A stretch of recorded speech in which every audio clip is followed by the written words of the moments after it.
Alright, so finally iPadOS 27 Beta 2 came in, and if you want to install that, you can go here in Setting and in General, and then go to Software Update.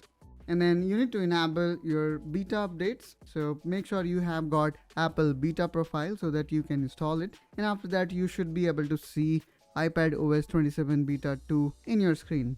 And if you have already installed iPadOS 27 Beta 1, of course, in that case, you're gonna see it already available in your iPad. So let's quickly install it.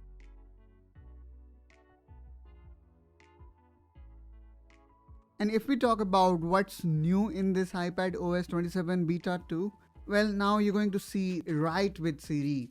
A new Write with Siri button appears above keyboard in apps like Notes, Mail, Messages, etc. Previously, it was hidden behind the text selection.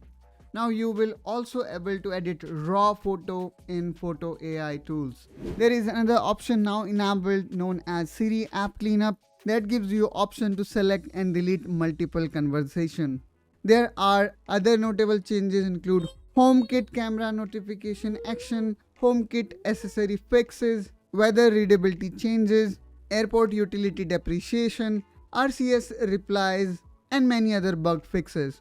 Do let us know in comment down below which one was your favorite change in this particular Beta 2 version.